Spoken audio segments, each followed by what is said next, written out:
Bonjour à tous, bonjour les amis et passionnés de photographie. Alors aujourd'hui, je vous propose d'aborder un thème que je considère très important pour tout photographe désireux d'obtenir une prise de vue la plus aboutie possible, techniquement, directement sur le terrain. Et ce thème est donc gestion de la courbure de champ, et bien sûr directement puisque tout est lié, gestion et optimisation des aberrations chromatiques et optiques.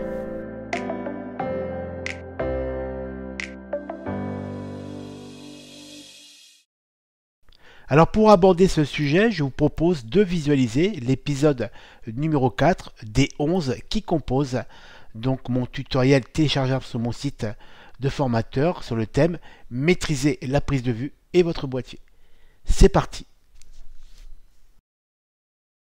Précédemment, nous avons donc abordé la partie matérielle de votre boîtier, donc la composition matérielle de votre appareil photo. Donc vous avez le boîtier d'un côté et la partie optique.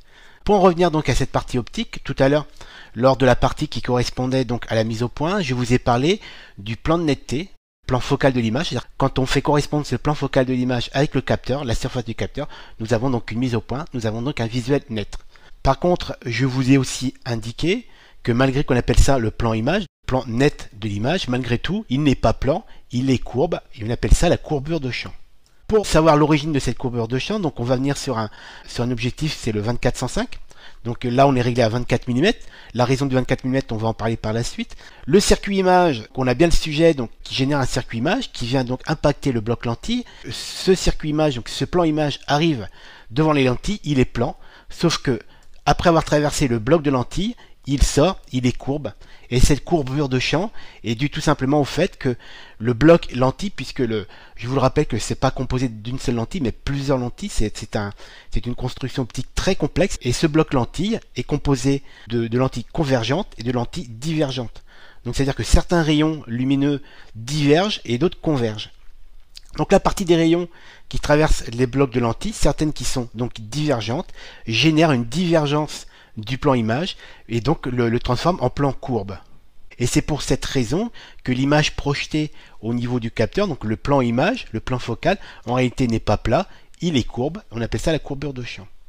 Cette courbure de champ, elle est plus ou moins atténuée ou excessive en fonction de la qualité et aussi en fonction de la construction de l'architecture optique de votre optique. C'est-à-dire que vous avez certaines optiques très complexes qui arrivent à atténuer cette courbure de champ. Vous avez des optiques avec une architecture beaucoup plus simple où donc la courbure de champ est beaucoup plus excessive. Donc, et souvent les hauts de gamme, cette courbure de champ est étudiée donc au niveau de l'architecture pour diminuer la courbure du champ. Par contre, sachez que sur les focales fixes, donc les optiques à focale fixe, cette courbure de champ est quasiment inexistante.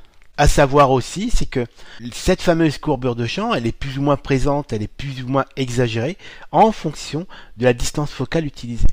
Plus vous montez sur votre boîtier des focales courtes, comme les objectifs grand angle utilisés donc souvent en paysage, que ce soit urbain ou paysage naturel, ces objectifs qui sont donc très grand angle, comme le 16-35 ou le 17-40 et autres, ont une tendance à avoir une courbure de champ assez marquée.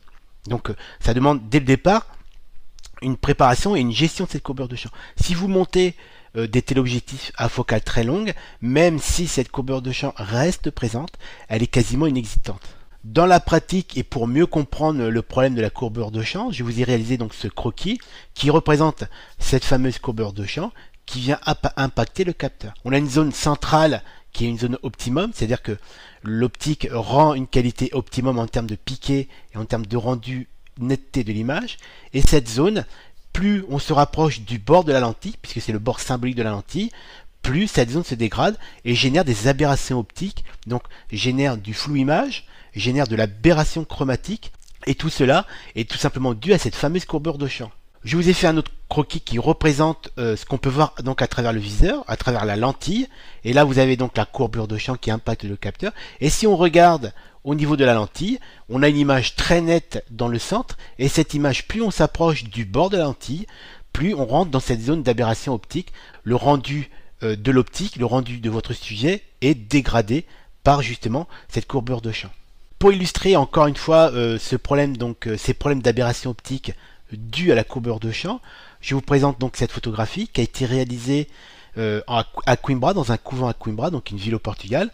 Pour la prise de vue, j'ai utilisé un 24-105 qui me permet d'avoir une longueur de focale de 105 mm, donc de zoomer, et qui me permet aussi d'avoir une focale très courte, donc de 24 mm, qui est donc la focale la plus courte de mon objectif, et qui me permet donc d'avoir un rendu grand angle de cet espace.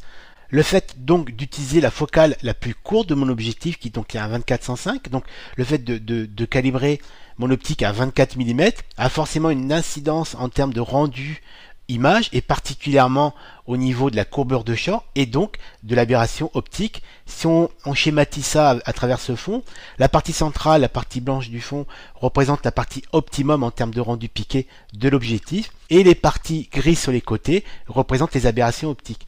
Vous remarquerez que cette aberration optique est beaucoup plus présente dans les angles de ma photographie, tout simplement parce que l'optique est un corps rond et mon cadrage, donc le format de mon capteur, est rectangulaire. Donc forcément, on a plus d'aberration optique dans les angles de ma prise de vue. Si on visualise donc l'angle gauche tout en bas, on voit bien tout de suite en faisant un zoom dessus qu'on a un rendu en termes de piqué de mauvaise qualité, c'est-à-dire dégradé du fait donc des aberrations optiques. Là, on a non seulement une perte de piqué, mais on a aussi une montée donc d'aberrations chromatiques, ce sont les petites pointes, les filets de couleur, donc dû à tout ce souci donc de la courbure de champ. Et si on compare avec une loupe d'une partie de l'image qui est plus vers le centre de la photographie, on voit bien qu'on a une meilleure qualité en termes de piqué. Donc en conclusion, sur une focale, si vous avez la possibilité, c'est de ne jamais utiliser donc la focale la plus courte de votre optique, puisque vous allez rentrer dans un champ où les aberrations optiques sont beaucoup plus exagérées, beaucoup plus présentes.